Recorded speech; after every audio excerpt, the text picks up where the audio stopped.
का स्वागत। यहां सब लोग तालियों की आवाज से स्वागत। राहुल गांधी जिंदाबाद, हमारा संघर्ष जिंदाबाद। मैं आग्रह करूंगा राहुल जी से कि भगवान बिरसा मुंडा के जो हमारी प्रेरणा स्रोत हैं उन पर पुष्प कर रहे हैं और प्रार्थना कर रहे हैं।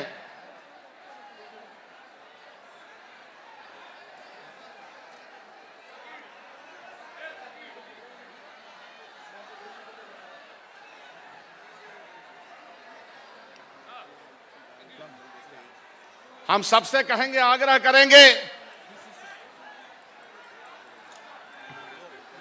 General secretary in charge Ghulam Ahmad Mir साहब तशरीफ लाए हैं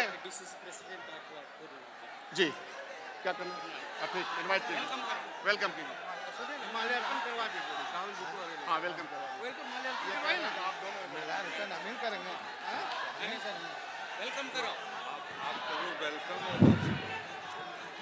आज महागामा की धरती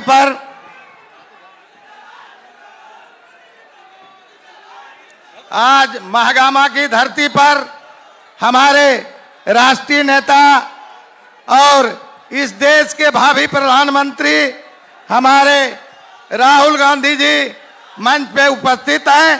गोड्डा जिला कांग्रेस की ओर से, महागामा विधानसभा की ओर से इनका हार्दिक अभिनंदन करते हैं, हार्दिक स्वागत करते हैं और धन्यवाद भी देते हैं कि महागामा की क्षेत्र में आके इन्होंने यहाँ हम नौजवानों का हौसला बढ़ाने का काम किया है।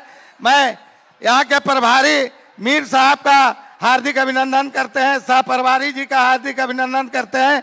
हमारे पीसीसी के जो सम्मानित हमारे अध्यक्ष हैं, सम्मानित अध्यक्ष आदरणीय केशव महतो कमलेश जी का इस मंच पे हार्दिक स्वागत करते हैं।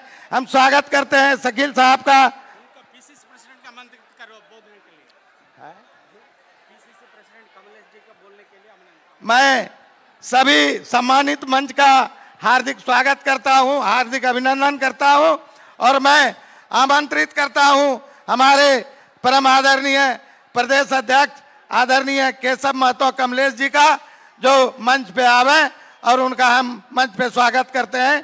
केशव महतो कमलेश जी।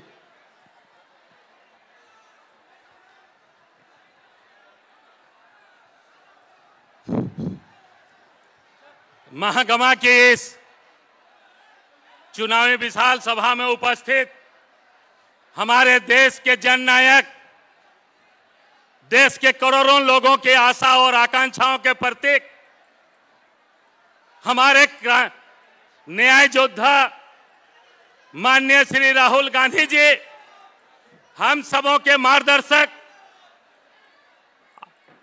एआईसीसी के महासचिव माननीय श्री गुलाम अहमद मीर साहब, यहाँ उपस्थित आप सबों की लोकप्रिय और सुख दुख के साथी जो बराबर विधानसभा के पटल पर चाहे राज्य के कैबिनेट पर और आपकी समस्याओं का निदान करने वाली श्रीमती दीपिका पांडे सिंह जी, हमारे एआईसीसी के सचिव डॉक्टर श्री बेला प्रसाद साहब, हमारे बहुत ही आप सबों के चिर परिचित और जन जन के दिलों में बसने वाले पूर्व मंत्री माननीय अवध बिहारी सिंह जी, पूर्व विधायक श्री राजीव रंजन जी, हमारे मोहन मार्कम साहब और यहाँ के प्रभारी पर्यवेक्षक तथा उपस्थित हमारे कांग्रेस, युवा कांग्रेस, महिला कांग्रेस, मोर्चा संगठन के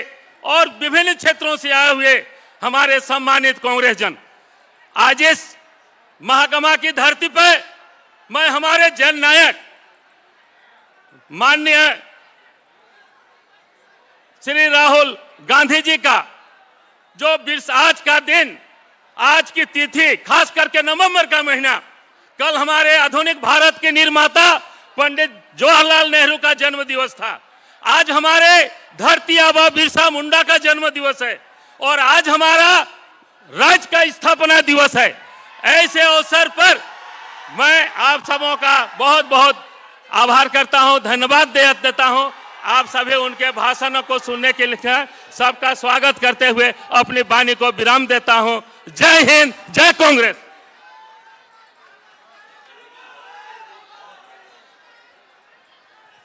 अब मैं आदरणीय हमारे झारखंड के प्रभारी आदरणीय गुलाम अहमद मीर साहब से अनुरोध करेंगे कि सभा को संबोधित करें। गुलाम अहमद मीर साहब।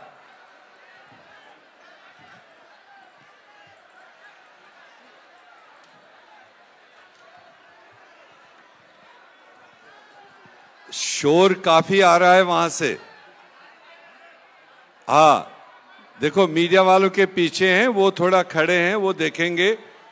मैं एक नारा लगाऊंगा, उसका जोरदार जवाब दीजिए, क्योंकि हमारे देश के नेता राहुल गांधी जी आपसे बात करेंगे। कांग्रेस पार्टी, हाथ तो खड़ा करो, सारे लोग दो दो हाथ खड़ा करो। कांग्रेस पार्टी।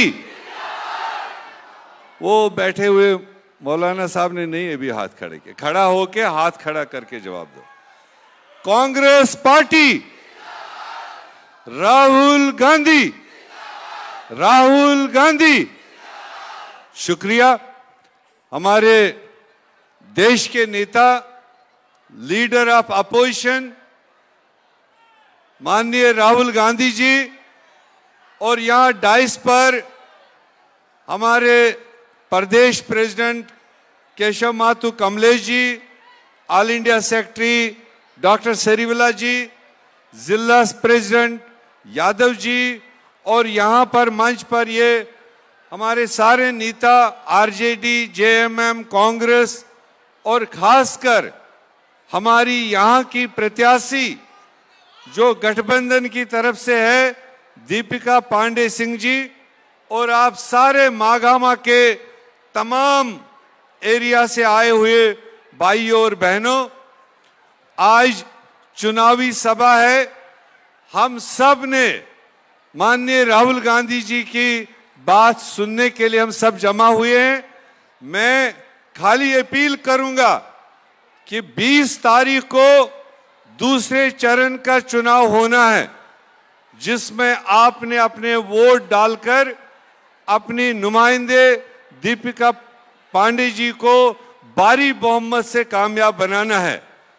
चूंकि दीपिका पांडे जी जमीनी सतह की कार्यकर्ता, उन्होंने ऑर्गेनाइजेशन में काम किया है, जिला सदर रही है, ऑल इंडिया की सेक्रेटरी है कांग्रेस कमेटी की, आपकी विधायिका 5 साल से रही है, और कांग्रेस पार्टी ने इनको आज से 6 महीने पहले मंत्रालय भी दे दिया, और वो भी खासकर किसानों और गरीबों का मंत्रालय, जो इन्होंने बहुत खूबसूरती के साथ 6 महीने में उसमें ऐसा नया काम कर दिया कि पहले 50,000 तक किसानों को कर्जा माफी की बात थी, मगर दीपिका जी के आने के बाद पूरे झारखंड में 2 लाख तक के कर्जे माफ करने का सिलसिला इन्होंने हाथ में लिया है, जो कांग्रेस पार्टी की पॉलिसी है, और वो डिलीवर हो रहा है। हम आपको यकीन दिला रहे हैं कि 23 नवंबर को रिजल्ट निकल आएंगे, और नवंबर के आखिर तक फिर दोबारा हमारी गठबंधन की सरकार बनेगी, और फिर दोबारा 5 साल के लिए ये गठबंधन और ये कांग्रेस पार्टी आपकी खिदमत करेगी। उसके लिए हमने एजेंडा दिया है, जो आपको राहुल गांधी जी सुनाएंगे। हम बहुत ज्यादा दूसरे लोगों की तरह लंबे वादे नहीं करते हैं और फिर वो जुमले साबित होते हैं। हम टू द पॉइंट जो हम कर सकते हैं, जो हमको आवाम ने डिमांड दी है, गरीबों ने डिमांड दी है, किसानों ने डिमांड दी है, और युवाओं ने डिमांड दी है, महिलाओं ने डिमांड दी है, हम उन्हीं चीजों को एजेंडा के तौर पर आपके सामने रखते हैं, और 5 साल फिर आपको खिदमत करने का मौका देना होगा।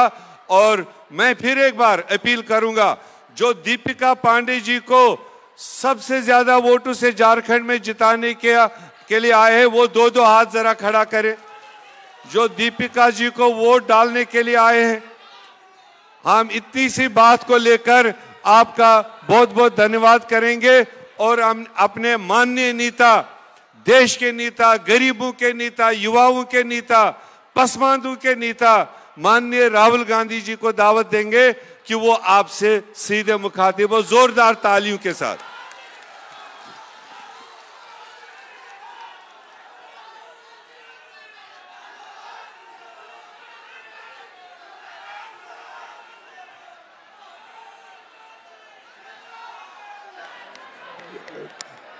गुलाम अहमद मीर जी, केशव महातो जी स्टेज पे कांग्रेस पार्टी के और इंडिया गठबंधन के वरिष्ठ नेता, गठबंधन के कैंडिडेट्स दीपिका सिंह जी, संजय यादव जी, भाइयों और बहनों, कांग्रेस पार्टी के प्यारे कार्यकर्ताओं, आप सबका यहां दिल से मैं स्वागत करता हूं। नमस्कार। आप कैसे हैं? मूड कैसा है आपका? कैसा है?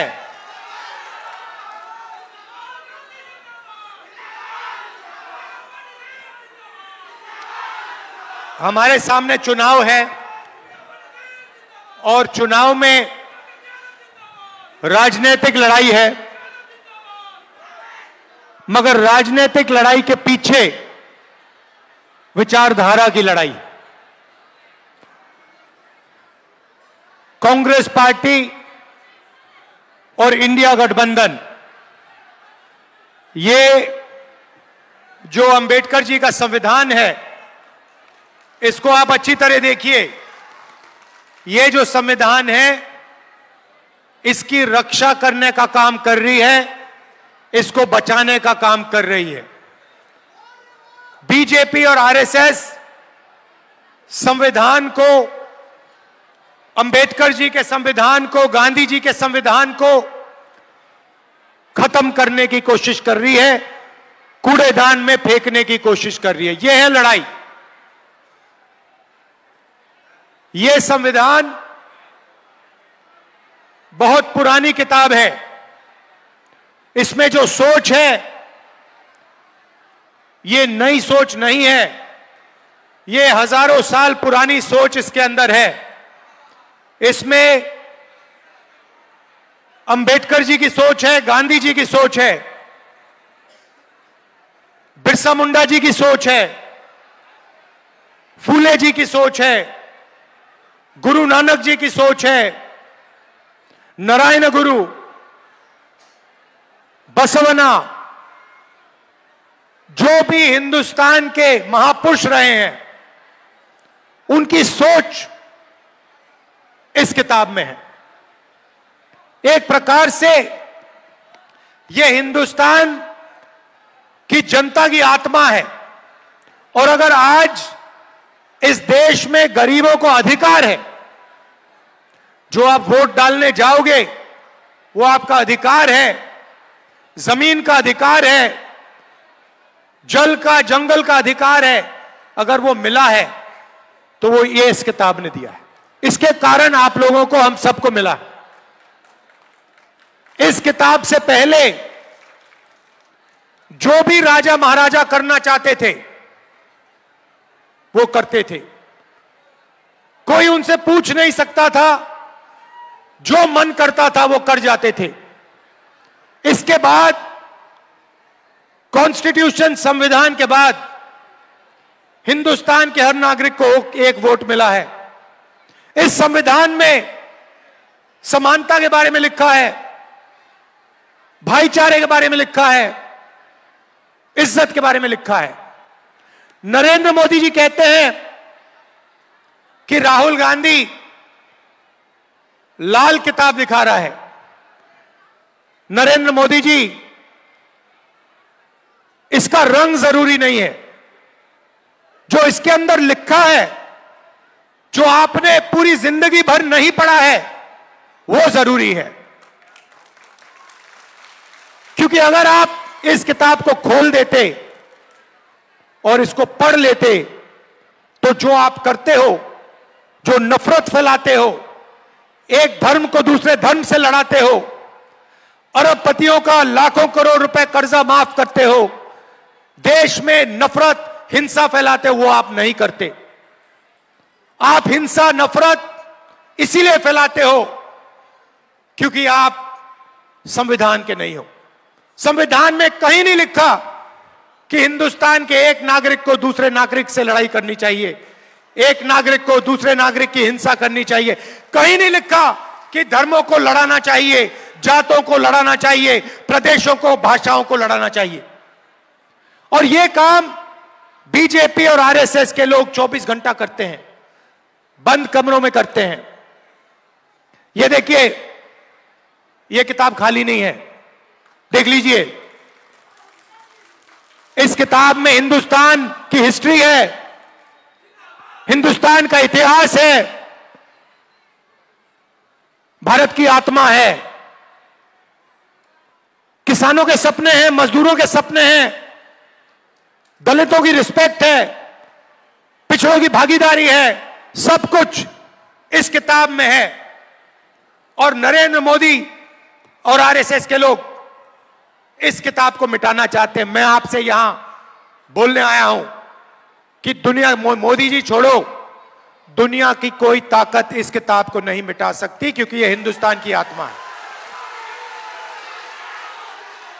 और अगर मिटाना है मोदी जी, छुप के मत कीजिए, सामने आ जाइए मैदान में और मिटाने की कोशिश कीजिए, फिर पता लगेगा आपको हिंदुस्तान की जनता क्या करेगी आपके साथ। हम नरेंद्र मोदी से डरते नहीं हैं। 56 इंच की छाती, मन की बात, इन चीजों से हम डरते नहीं हैं। नरेंद्र मोदी जी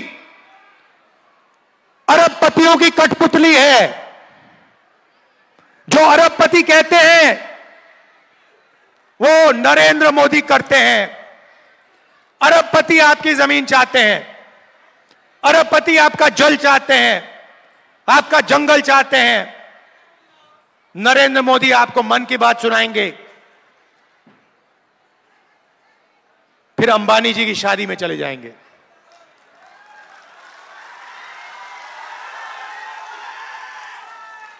आपको पाठ सिखाएंगे, लंबे लंबे भाषण करेंगे और फिर शाम को अंबानी जी की शादी में जाएंगे, खाना खाएंगे, नाच गाना देखेंगे। भाइयों और बहनों, 16 लाख करोड़ रुपया, 16 लाख करोड़ रुपया गरीबों का पैसा छीनकर नरेंद्र मोदी जी ने अरबपतियों का माफ किया है। महाराष्ट्र में चुनाव चल रहा है, वहां पे बंबई में जमीन है, धारावी में जमीन है, 1 लाख करोड़ रुपए की जमीन है। बंबई की जमीन, देश की सबसे महंगी जमीन। नरेंद्र मोदी जी और महाराष्ट्र की सरकार वो जमीन अदानी जी को देने की कोशिश कर रहे हैं। हमारी सरकार थी, महाराष्ट्र में हमारी सरकार थी, हमारी सरकार को जमीन छीनने के लिए गिराया गया, एमएलए खरीदे गए, सरकार गिराई गई। क्यों? अदानी जी की मदद करने के लिए। यही हो रहा है देश में। जीएसटी आप देते हो, जितनी जीएसटी आप देते हो उतनी ही जीएसटी अदानी देता है। ये भैया, ये जो आपने पीली शर्ट पहनी है, ये कैमरा वाले जो हैं, ये आपने कितने की खरीदी? 200 रुपए की खरीदी ना? आपकी आमदनी क्या है? कितनी है? 5,000। इनकी आमदनी 5,000 रुपए, 10,000 रुपए और 18% जीएसटी इन्होंने इस शर्ट पे दी है।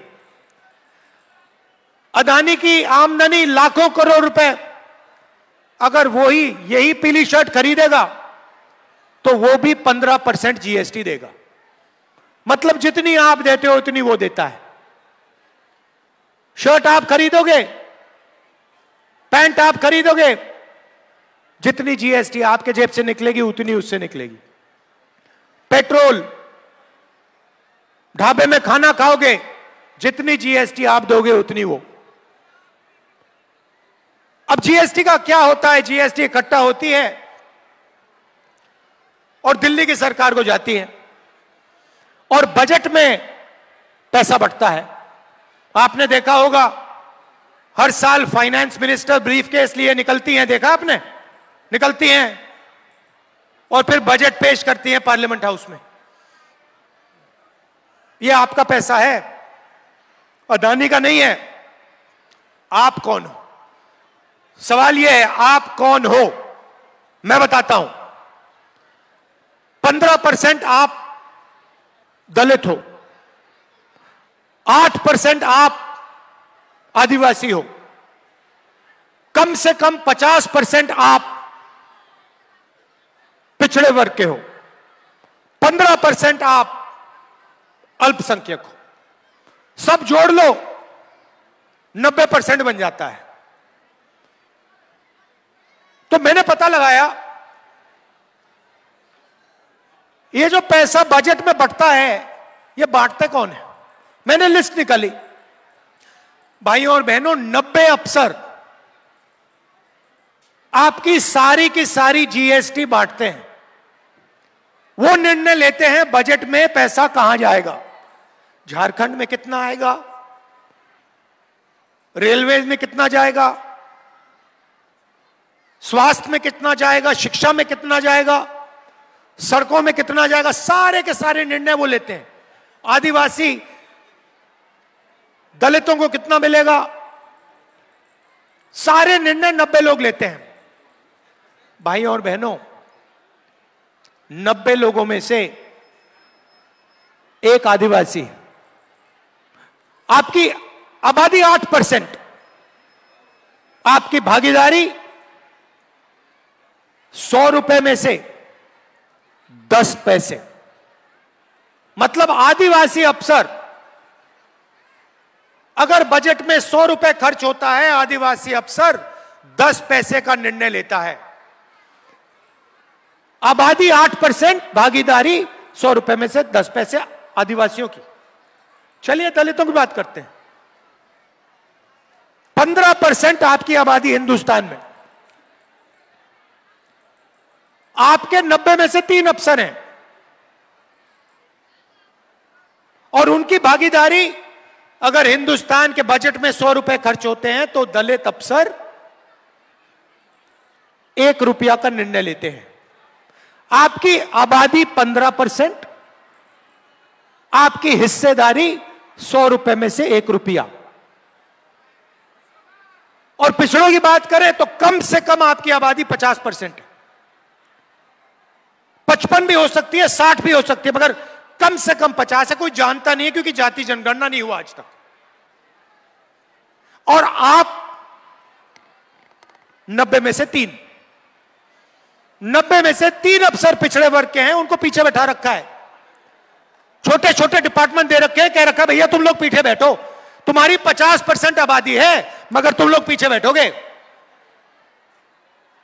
और 100 रुपए में से उनके 5 रुपए। मतलब अगर आप दलित, आदिवासी, पिछड़ों को सबको जोड़ लो तो 100 रुपए में से आपकी भागीदारी 6 रुपए 10 पैसा। 6 रुपए 10 पैसा, 50% आबादी, 5 रुपए भागीदारी। इसलिए मैंने कहा है कि जाति जनगणना दिल्ली में और झारखंड में होगा। अब आप कहोगे ताली बजा रहे हो, मगर आप कहोगे तो जाति जनगणना होगा तो क्या हो जाएगा, उसमें हमें क्या मिलेगा? मैं आपको बताता हूं। मोदी जी कहते हैं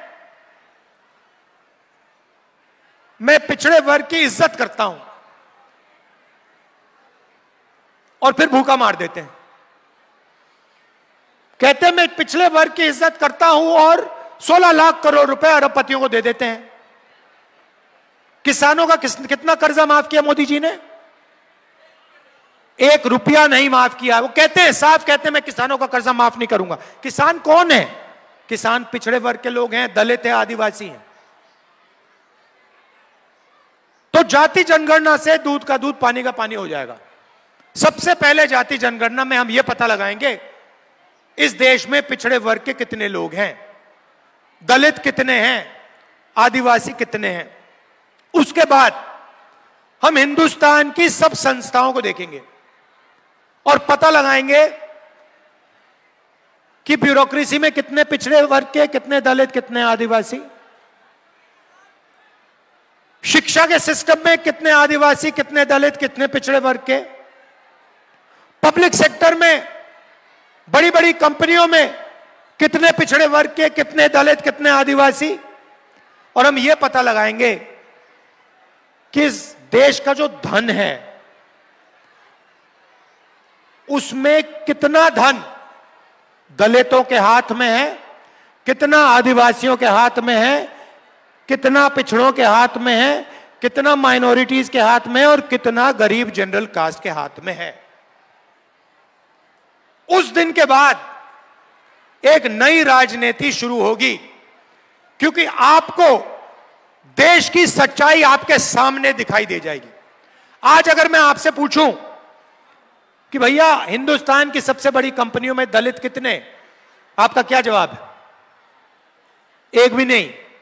ये मीडिया वाले बैठे हैं, ये 24 घंटा भाषण देते हैं, देखा आपने इनको टीवी पे, देखा ना?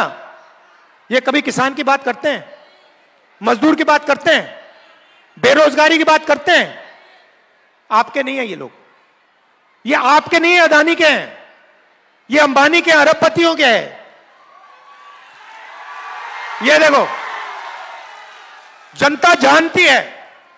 अब भाइयों और बहनों, इनके जो बड़े बड़े एंकर हैं, इनके जो बड़े बड़े पत्रकार हैं, जो मीडिया बनाते हैं, जो न्यूज बनाते हैं, उनमें एक पिछड़े वर्ग का नाम बता दो मुझे,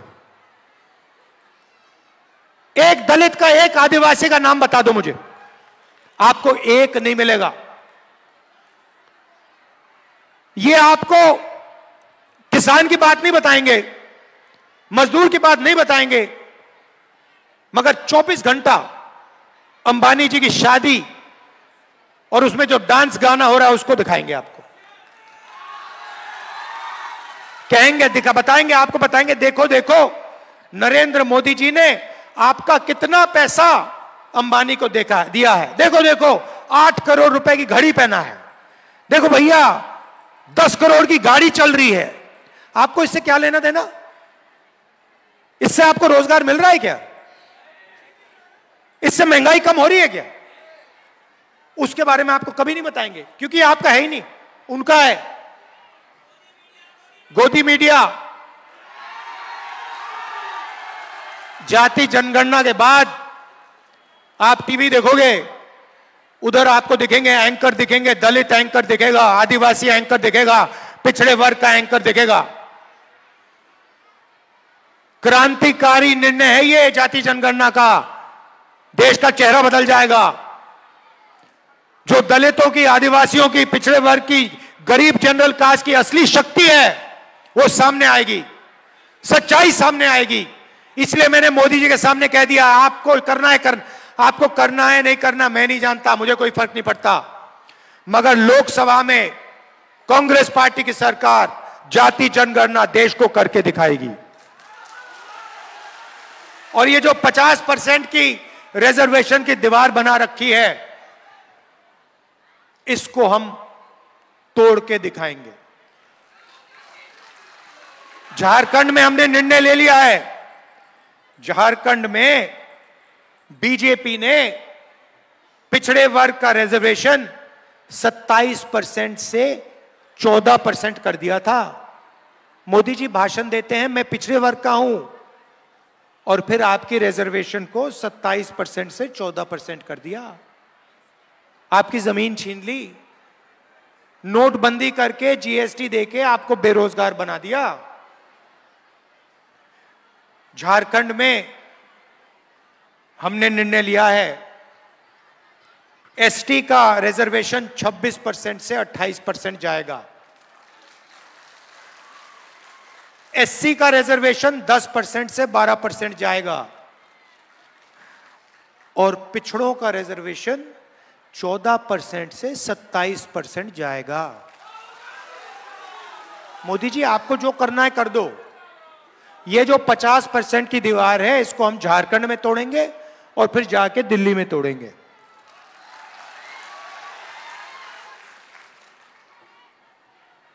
मोदी जी ने आपका पैसा लिया, अरबपतियों को दिया लाखों करोड़ रुपए। अब हमने निर्णय ले लिया है कि जितना पैसा वो उनको दे रहे हैं उतना ही पैसा हम आपको देंगे। इसीलिए हमारा पहला काम महिलाओं के लिए सीधा बैंक अकाउंट में हर महीने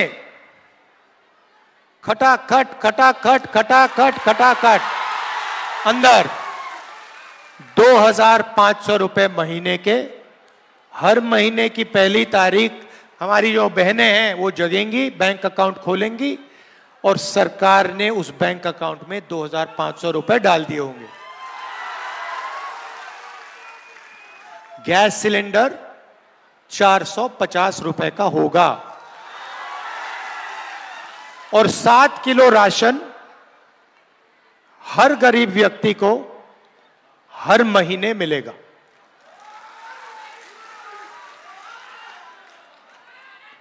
किसानों के लिए धान की एमएसपी मिनिमम सपोर्ट प्राइस 3,200 रुपए प्रति क्विंटल होगी।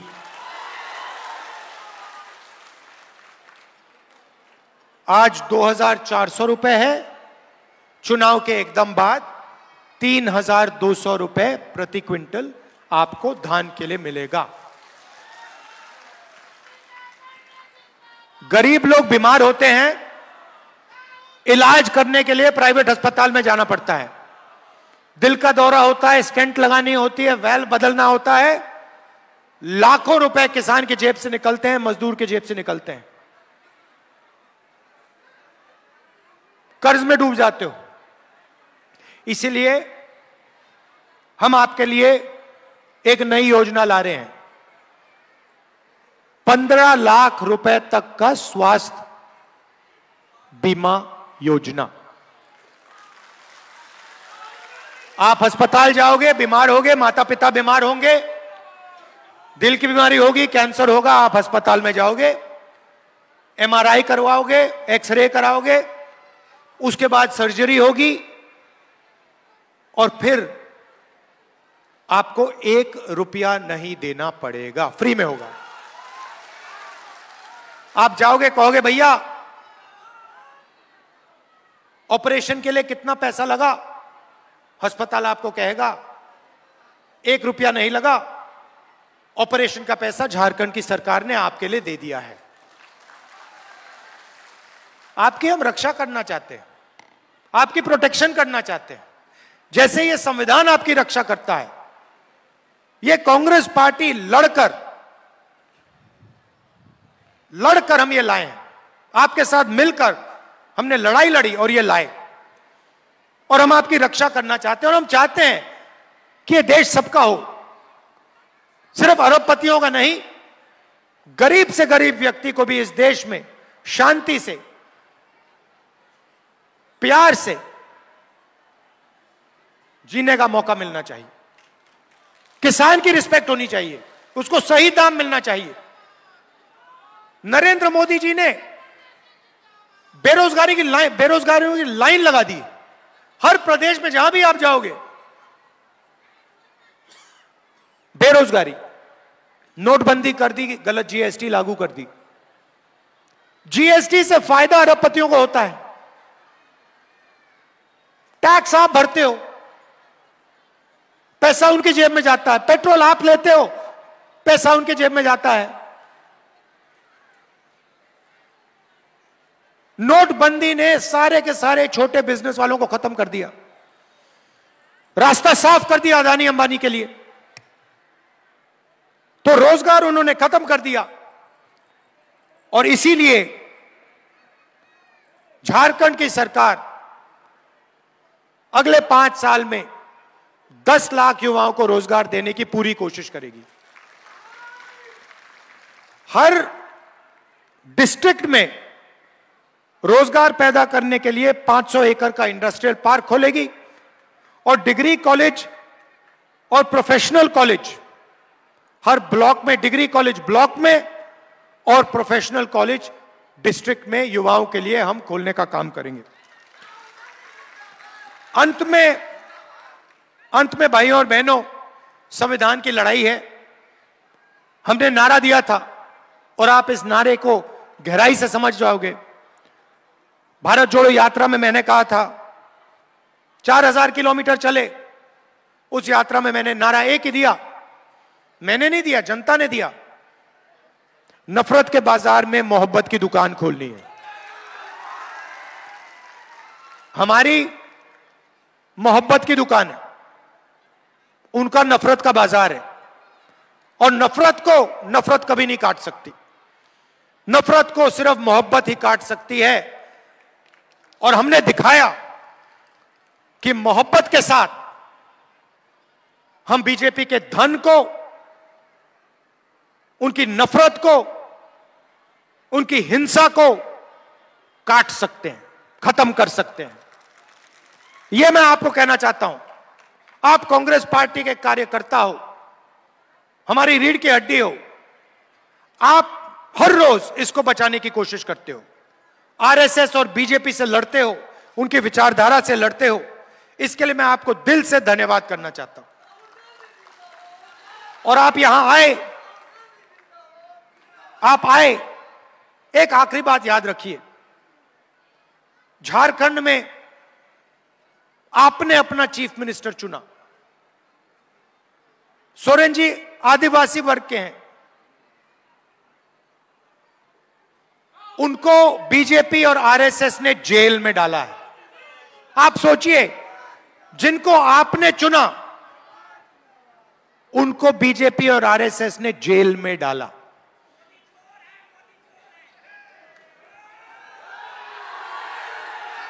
तो ये याद रखिए। मैं आप सबको दिल से धन्यवाद करना चाहता हूं। आप दूर दूर से आए, आपने अपना कीमती समय मेरी बात सुनने के लिए दिया। बहुत बहुत धन्यवाद। नमस्कार। जय हिंद, जय झारखंड।